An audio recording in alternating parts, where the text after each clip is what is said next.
paese è sotto assedio da oltre 30 ore. Luca Orlandi, ingegnere originario di San Donà di Piave, asserragliato in casa armato. Le trattative con i reparti scelti sono frenetiche. Il paese bloccato, istituito un cordone di sicurezza. Il servizio militare nell'Arma dei Carabinieri, ex giocatore di basket da tempo. L'uomo viveva in solitudine fino all'exploit di ieri. Il delirio corre sui social ed è boom di visualizzazioni. Si è tolto la vita stamattina Enrico Rigato, l'ex broker truffatore di Vigonovo, il corpo trovato all'interno della sua abitazione dai vigili del fuoco. La maggioranza dei veneti deve avere la pelle bianca. Le parole del consigliere Gio Formaggio a Focus scatenano la tempesta perfetta e intervengono i vertici nazionali. Poi le scuse. Forza Italia lancia la sua campagna acquisti in Veneto, a Belluno la volta dei big, esclusi dalla Lega, pronti a rimettersi in gioco per ridare vita anche a livello locale al grande partito di centro radicato nei territori. Il suono della campanella è imminente, si torna a scuola, ma le famiglie devono fare i conti con il caro libri e i costi della cancelleria. Da Michele Profeta alla mala del Brenta in pensione Giuliano Basso, storico poliziotto della squadra mobile di Padova, il saluto di tutta la questura dei suoi dirigenti presenti e passati. Il presidente della Biennale di Venezia, Roberto Cicuto, traccia il quadro di una biennale in ottima salute per il cinema ma anche per tutte le altre discipline. Entro il 2026 ultimati tutti gli interventi strutturali a beneficio della città. TG del Veneto, ben ritrovati, buonasera. In apertura Cordovado, Pordenone, con il caso dell'ingegnere di San Donà di Piave asserragliato ormai da ore in casa armato. È in corso, proprio mentre vi stiamo parlando, l'ennesimo tentativo di trattativa con dei mediatori. Sul posto per noi da questa mattina c'è il nostro Lucio Zanato. Lucio, buonasera a te, facciamo il punto. Sì, buonasera Anna, buonasera ai telespettatori di Antenna 3. Il punto della situazione è che pare che stia prevalendo la trattativa, ovvero dopo, diciamo così, i primi passaggi via social, in realtà pare ci sia stato un primo contatto telefonico che si sta protraendo. Tanto è vero che noi abbiamo visto per tutto il pomeriggio un alternarsi di, diciamo così, reparti pronti all'azione, completamente preparati, con anche le armi già pronte, tutto per un'irruzione, poi il rientro, diciamo così, in fase di riposo, poi da una ripartenza successiva e poi un rientro, tutto un pomeriggio quasi snervante, possiamo dire, di trattativa che in questo momento pare proprio prevalere. Pare che insomma la mediazione da parte di un carabiniere nei confronti di un altro carabiniere, perché lo ricordiamo che Luca Orlandi, 55 anni, oltre che essere ingegnere, ex giocatore di basket, è stato anche sottotenente nell'Arma dei Carabinieri e in particolare al 13° battaglione di Gorizia, e quindi proprio per questo probabilmente una linea di sintonia si sarà trovata tra questa persona che da 2 anni e mezzo si è autoreclusa in casa e che non voleva uscire per fare l'esame per poter mantenere i 2 fucili per uso, diciamo così, sportivo, la pistola e i 500 colpi che in questo momento sta detenendo in casa. Tutte armi che lui ha detto proprio durante, diciamo così, i suoi contatti via social, perfettamente funzionanti, tenute meravigliosamente bene per una vita solitaria, una vita che forse proprio nelle armi trovava e trova la ragione di vita. E allora cerchiamo di scoprire di più questa figura, questo ingegnere, questa persona, questo lupo solitario, come è stato definito qui da anche dei colleghi giornalisti, nel servizio che vi abbiamo preparato. Un uomo qualunque fino a ieri mattina. Questo era Luca Orlandi, classe 1968, prima che si barricasse in casa per non cedere le sue armi ai carabinieri mandati dal prefetto e questore di Pordenone, dopo lo scadere non rinnovato degli esami per il porto d'armi. Chi lo conosce lo descrive come una persona forse un po' riservata, ma normale, uno di cui ti fideresti in caso di bisogno. Nello specifico è un amico di Caorle, veneto come Orlandi, nativo di San Donà. Alle domande dei cronisti non nasconde lo stupore per questa situazione che ha messo sotto scacco Cordovado, la comunità dove Orlandi ha deciso di andare a vivere presumibilmente dopo l'esperienza in Friuli come sottotenente di complemento nell'Arma dei Carabinieri. Ingegnere, laureato a Padova, si conosce ben poco della sua attività lavorativa. Niente social, a parte questo insolito tentativo di comunicazione con il mediatore delle forze dell'ordine utilizzando YouTube, nessuna relazione familiare, né moglie o figli. Un lupo solitario che da 2 anni e mezzo ha deciso di autorecludersi in casa e che nelle armi, che fino a ieri deteneva regolarmente, forse riponeva tutte le sue sicurezze, che di conseguenza il campanello suonato dai carabinieri ha minacciato di far crollare. Questo dunque, diciamo così, la figura di Luca Orlandi, che, giusto per far capire ai nostri telespettatori, abita su quella via che vedete dietro alle mie spalle, da quella parte. Non possiamo ulteriormente passare questa linea da questa mattina proprio perché c'è un delicato equilibrio di silenzio, fra virgolette, che si è venuto a creare in tutta la via, al punto che delle persone che venivano su una strada da questa parte e stavano portando via delle bottiglie, a un certo punto sono state invitate ad alzare nel silenzio le bottiglie per poterle portare via, per non creare rumore di nessun tipo. Quindi dà il senso della situazione estremamente delicata, psicologicamente delicata, che si sta portando avanti in questo istante. Però il dato di fatto è che nel frattempo, da un giorno e mezzo e probabilmente per 2, perché forse si andrà avanti sicuramente fino a sera inoltrata se non si sblocca la situazione, ci sono 30 persone che o non possono tornare a casa o sono barricate in casa. Ce ne sono in totale, diciamo, tra diretti e indiretti, 300 persone che sono assolutamente in questo momento nel disagio proprio per quello che sta accadendo qui a Cordovado, in precisione in via Battaglione Gemone. Insomma, la situazione in questo momento, fra virgolette, sembra a distanza una situazione di stallo. In realtà, da come ci è stato fatto capire dalle forze dell'ordine nel via vai che è seguito fino a qualche minuto fa, qualche passetto in avanti di comunicazione si sta portando avanti. D'altra parte sono sempre sotto controllo, insomma praticamente tutta la situazione viene controllata dal prefetto Domenico Lione di Pordenone e dal questore Luca Carocci, che appunto tra l'altro sono quelli che hanno firmato anche l'ordinanza di sequestro delle armi che ieri i carabinieri hanno portato a Luca Orlandi, che hanno portato alla chiusura, proprio al barricarsi in casa di questo 55enne.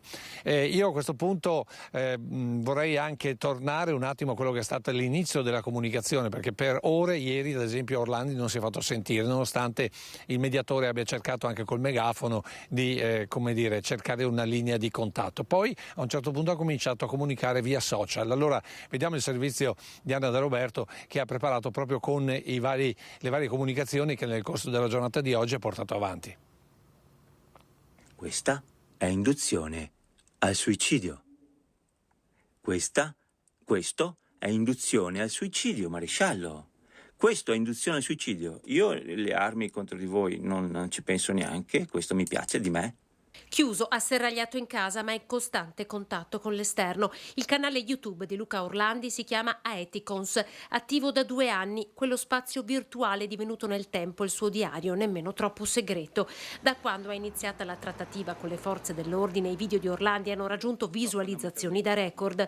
Il primo, dove ripetutamente parla di istigazione al suicidio, in poche ore ha toccato le 16.000 visualizzazioni. Ora sono le 7:45. State facendo induzione al suicidio, maresciallo, e qualunque cosa voi lo chiamate è induzione al suicidio. Al primo video, datato ieri sera, ne seguono altri 3. Provo a rendere efficace la comunicazione, è il secondo. Le parole sono rivolte al mediatore che da ore sta dialogando con lui attraverso un megafono, il maresciallo dei carabinieri. Ci sono modi e modi di essere morti nella vita, spero che tu lo sappia. Il terzo. Non credo che i commenti siano una buona via. Sono popolati da gente e mi stanno dicendo di costituirmi. Per cosa, Marco? Per cosa devo costituirmi, Marco? L'ultimo, exit strategy, strategia di fuga, 14 minuti, 1852 visualizzazioni in un'ora. Avete creato questo scenario di irreversibilità. Qual è la vostra exit strategy? Quando siete entrati qua, Marco? Quando siete arrivati qua a fare questa cosa qua? Qual era il vostro piano B? Un dialogo surreale che prende forma nella sua mente, mentre attorno Cordovado è un paese in lockdown. Devi portarmi in qualche modo a stancarmi di essere qua, ma sarà difficile, dovete lavorare parecchio, perché io amo la vita.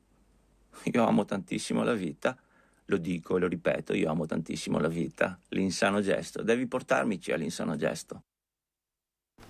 Ecco, in questo modo avete sentito Luca Orlandi sta comunicando con il maresciallo che sta gestendo la trattativa, ma in realtà anche con tantissime altre persone. Le 16.000 visualizzazioni del servizio sono già arrivate a 23.000. In ultima battuta, Lucio, da te, tra le 300 persone che dici stare gravitando attorno a questa casa, quindi non c'è nemmeno nessun parente? Ti risulta nessuno che sia vicino a Luca Orlandi che stia cercando di provare a parlarci, oltre alle forze dell'ordine? Guarda, per quello che noi riusciamo a raggiungere da qui, abbiamo cercato di parlare con il vice sindaco e assessore alla protezione civile Francesco Toneguzzi e lui ha detto in questo momento non si rilascia alcun tipo di dichiarazione, non diciamo assolutamente niente, pare che ci sia proprio anche una, fra virgolette, non dico ordinanza, ma un consiglio a tutti i cittadini a non rilasciare dichiarazioni alla stampa. Insomma, c'è una sorta di tabula rasa intorno sulle operazioni in questo momento si stanno svolgendo al di là di questa curva, tanto per intenderci. In ogni caso pare che i segnali positivi ci siano, dall'istigazione al suicidio, del primo collegamento, anzi del primo messaggio via YouTube, a questa diciamo così idea di una via di uscita, e poi soprattutto il fatto che lui abbia chiesto di non utilizzare più il megafono e proprio per questo sia stato attivato una linea direttamente, una linea telefonica di comunicazione. Insomma, qualche passaggio in avanti c'è stato. C'è chi dice che si stia aspettando un po' la stanchezza, si stia aspettando anche l'imbrunire, insomma si utilizzi la tattica dell'attesa per poi arrivare a un blitz immediato e il più possibile indolore. E questa sarebbe, diciamo, la linea, le due linee, insomma, che si stanno portando avanti sostanzialmente da quando è iniziata tutta questa vicenda a Cordovado, che peraltro si sta preparando a passare a quantomeno un'altra serata in una sorta di lockdown che non si vedeva dai tempi del Covid. Grazie al nostro Lucio Zanato. Se no restituisco la linea. Grazie Lucio, buon lavoro ovviamente a te che appunto sei a Cordovado da questa mattina. Ci spostiamo a Vigonovo perché si è tolto la vita invece questa mattina Enrico Rigatto, l'ex broker truffatore a Vigonovo, il corpo trovato all'interno della sua abitazione dai Vigili del Fuoco. Non rispondeva più al telefono Enrico Rigatto, il broker di Vigonovo noto per aver truffato un centinaio di persone sottraendo loro circa 10 milioni di euro. I vigili del fuoco lo hanno trovato morto stamattina all'interno della propria abitazione a Vigonovo. Quello di oggi è l'epilogo purtroppo molto triste di una vicenda già di suo dolorosa per tanti e per molti anche vigonovesi. Assicurava ai propri sprovveduti clienti di convertire in operazioni bancarie eseguite nelle piattaforme di trading online ingenti somme di denaro ricevute in nero. Secondo il Codacons, tutta la documentazione rilasciata ai clienti sarebbe solo carta straccia. Fidelizzava gli investitori diventando loro amico, frequentando abitazioni e condividendo cene dal tenore alquanto sostenuto, che prontamente pagava con risorse economiche contanti di dubbia provenienza. Le minacce nei suoi confronti erano all'ordine del giorno. Con questo gesto estremo ha così fatto perdere quasi definitivamente le speranze a chi ancora cercava di recuperare i propri soldi depauperati. Lascia tuttavia aperta una luce di speranza il sindaco di Vigonovo Luca Martello. La speranza, insomma, è che nonostante l'epilogo di oggi, per tutti loro, per quanti appunto meritano di essere così tutelati dalla giustizia, ci sia modo in futuro di poter contare su una soluzione finale che metta chiarezza e che dia a tutti il più possibile la possibilità di tornare in possesso anche di quanto hanno investito. Matteo Salvini, ministro dei trasporti e delle infrastrutture, questa mattina a Venezia per la mostra del cinema ha parlato del disastro ferroviario in provincia di Torino dove hanno perso la vita 5 operai che erano al lavoro. Faremo luce su quanto accaduto, vi facciamo ascoltare un piccolo estratto delle sue parole. Innanzitutto la preghiera e il cordoglio per queste 5 vite scomparse in maniera inaccettabile in una notte d'agosto mentre lavoravano su dei binari. Il pensiero alle famiglie a cui vedremo di essere vicine anche dopo, non solo adesso. E poi il rammarico perché la legge c'è, non si può lavorare su binari con treni in esercizio, quindi evidentemente c'è stato un errore o di comunicazione, un errore umano. E poi c'è stata una tragedia sulla strada, siamo a Cogollo del Cengio ieri sera in provincia di Vicenza, vediamo.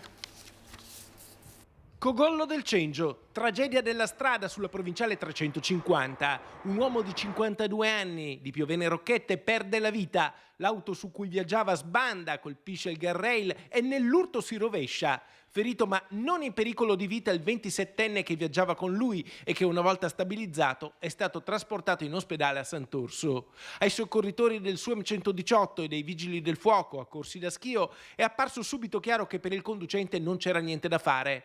Sulla stessa auto viaggiava anche un cane che è rimasto illeso e che è stato preso in custodia dai pompieri. Sul posto anche i carabinieri delle stazioni di Arsiero e Piovene e gli agenti della polizia locale del Consorzio Alto Vicentino. Polemiche nazionali sulle parole di Gio Formaggio, ospite del direttore Luigi Baciali durante Focus in una puntata piuttosto movimentata. Sentite che cosa ha detto. Voglio vedere il Veneto con la maggioranza dei cittadini di colore scuro. Posso dirlo in televisione senza andare in galera? Voglio vedere la maggioranza dei cittadini veneti che siano di pelle bianca. Posso dirlo o no? Oggi sono andato in Viale Milano a Vicenza, sembrava di essere in Africa, non ho visto una persona, ero l'unico bianco e mi faceva... Ma che bianco, sei marrone! Non mi piaceva, professore, e non piace alla maggioranza delle persone. No, è un discorso razziale. Ma ho capito che sono stato anche combattuto, però la maggioranza delle persone per strada la pensa così. Diventa un caso nazionale l'uscita di Gio Formaggio, ospite a Focus del direttore Luigi Baciali. E sulle parole del consigliere regionale, già sindaco di Albettone, arriva una pioggia di polemiche. Gio Formaggio è ignorante perché non sa e non conosce la realtà veneta. È una realtà fatta di italiani, stranieri, immigrati di prima, seconda e anche terza generazione. I figli di quei lavoratori che ho citato prima sono iscritti alle nostre università, sono i futuri dottori, i futuri insegnanti, i futuri architetti e i futuri medici che concorreranno a fare l'Italia del futuro. Non rendersi conto che questa è la realtà significa agitare spettri che incattiviscono le persone e non fanno il bene del Veneto. Queste le accuse del PD, mentre i rappresentanti locali di Fratelli d'Italia difendono il consigliere. Innanzitutto esprimo solidarietà all'amico e consigliere regionale, nonché collega di partito Gio Formaggio. Ecco. E io ho visto attentamente tutta la discussione che è avvenuta lunedì a Focus e insomma estrapolare la sua espressione per diciamo incriminare di qualche reato che appunto è relegabile all'opinione di una persona mi sembra assurdo, perché lui ha posto una domanda legittima, lecita, in un contesto dove comunque la discussione era abbastanza animata, perché voleva Gio, come ha detto anche nei minuti precedenti, mettere in evidenza il problema dell'immigrazione clandestina. Poi in maniera colorita, senz'altro, anch'io ho detto settimana scorsa lo stesso concetto a Focus, ecco, non è insomma scoppiato nessun caso. Sembra che quando parla Gio Formaggio bisogna assolutamente creare il caso. E nel tardo pomeriggio sono arrivate le scuse di Formaggio, che spiega di aver dato vita a un ragionamento provocatorio per mettere al centro la questione dell'immigrazione clandestina. Un ragionamento che, estrapolato dal contesto in cui è stato pronunciato, avrebbe assunto un significato lontano da quello che il consigliere regionale intendeva esprimere. Formaggio non cerca però giustificazioni e ammette di essere pentito di frasi così lontane dal suo pensiero e da quello del partito. Lo stesso Formaggio condanna il razzismo e sottolinea di aver voluto solo denunciare una situazione legata all'immigrazione clandestina in Veneto. Ancora la politica con Forza Italia che lancia da Belluno la sua campagna acquisti. A Belluno dunque la volta dei big esclusi dalla Lega e pronti a rimettersi in gioco. Lo scorso marzo la chiamata da Arcore con il cavalier Berlusconi, operativo fino in punto di morte, che lo incaricò di far crescere e di radicare nel territorio il partito. Allargare la base per il leader veneto Flavio Tosi, la missione primaria per ricostruire Forza Italia con un cambio di passo energico. Da subito la campagna acquisti in provincia di Belluno tocca i big della politica locale e regionale con un background ed esperienza necessaria per la ripartenza. Eccoli dunque di nuovo in sella Matteo Toscani, ex vicepresidente del Consiglio regionale, ex sindaco sindaco di Valle di Cadore, Leonardo Colle, ex vice sindaco di Belluno, e Alessio Zanella, attuale primo cittadino di Lozzo di Cadore. È un partito che vive una nuova fase di crescita, di rinnovamento, con l'inserimento di molte persone nuove e quindi uno stimolo in più per rientrare un po' in politica. Questa è una bella avventura, ricominciamo da dove ci eravamo fermati 10 anni fa quando siamo stati estromessi dal gruppo dirigente della Lega, ripartiamo su basi moderate, quindi un vestito che mi calza alla perfezione, quello che cercavo. Una delle cose più importanti appunto è attirare i giovani, far vedere ai giovani che c'è un mondo sano, anche quello della politica, se fatta in maniera corretta. Bisogna però finire di fare i chiacchieroni.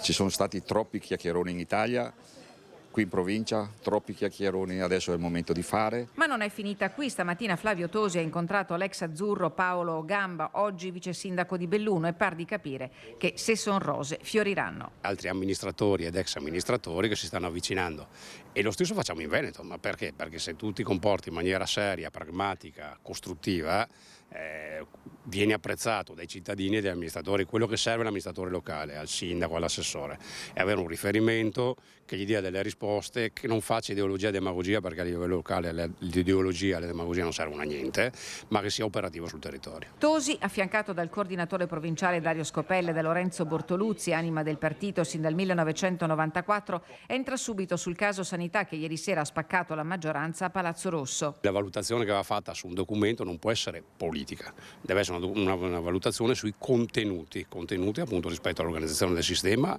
alla tenuta del sistema, a come lo si può migliorare, alle proposte da portare avanti. Si riparte da qui a Belluno, dalle necessità di un territorio che ha bisogno di una provincia elettiva forte e autonoma. Prossime tappe domani a Padova e poi a Treviso e Vicenza. La conta del peso specifico degli azzurri si farà l'anno prossimo, dopo le europee del 2024. Lì saranno disegnati nuovi equilibri prima dell'appuntamento con le regionali e le comunali.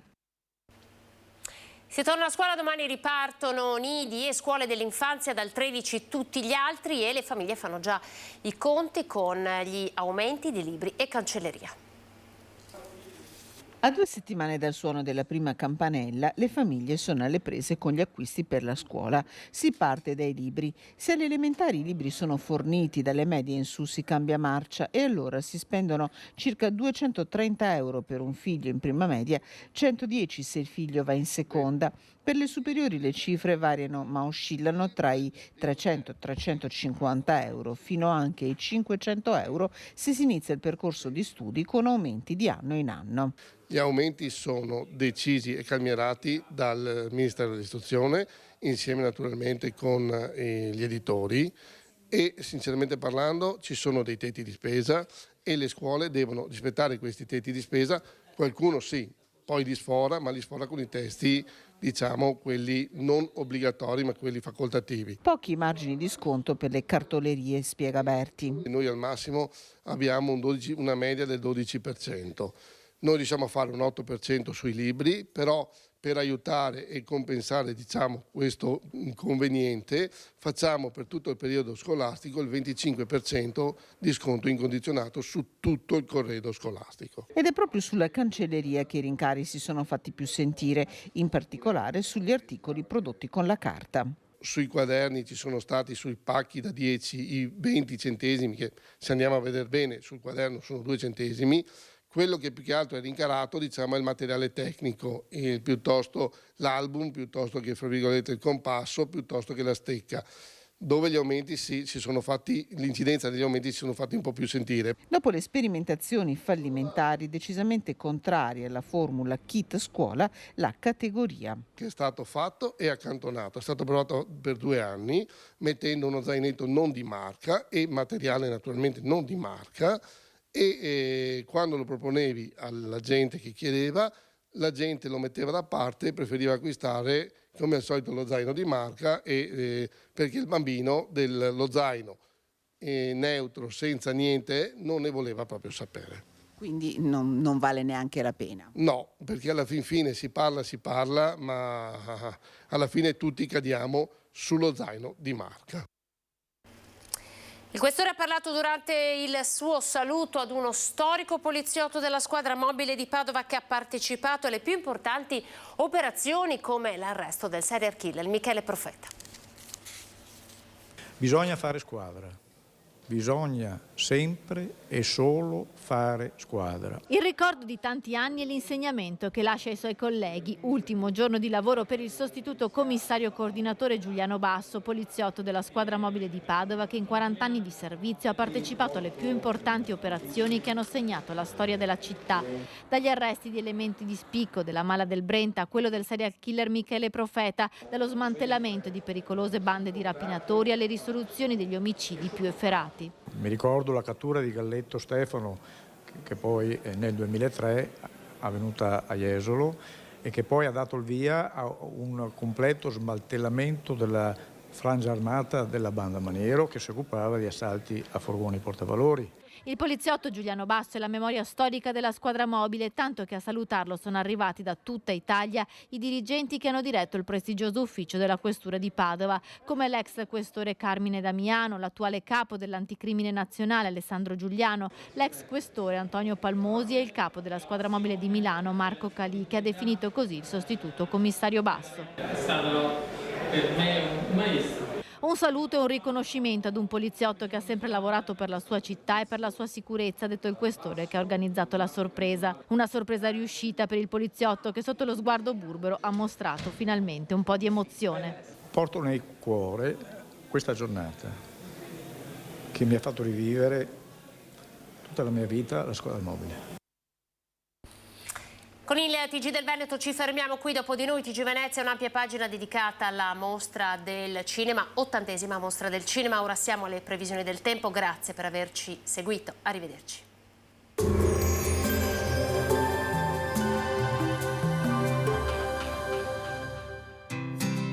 L'Unic Star, le uniche pagliette antibatteriche in commercio, prodotte anche per i marchi più importanti, sia nazionali che internazionali. Benvenuti al Meteo. Previsioni per venerdì 1 settembre. Torna a consolidarsi l'alta pressione, accompagnata da tempo buono e clima gradevole. Nel dettaglio sul Veneto avremo nubi irregolari che si alterneranno ad ampie schiarite.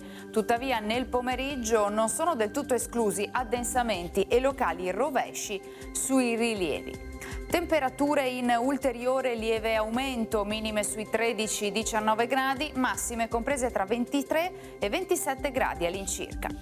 Spostiamoci ora sul Friuli Venezia Giulia. Nella prima parte della giornata, vedete, sarà possibile qualche isolata pioggia. A seguire tempo migliore con cielo poco nuvoloso. Temperature minime tra 14 e 18 gradi, massime sui 23-26 gradi.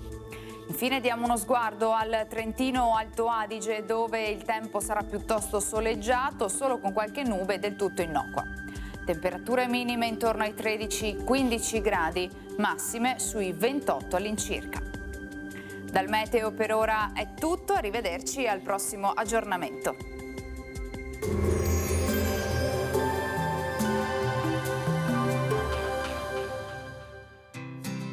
L'Unic Star, le uniche pagliette antibatteriche in commercio, prodotte anche per i marchi più importanti, sia nazionali che internazionali.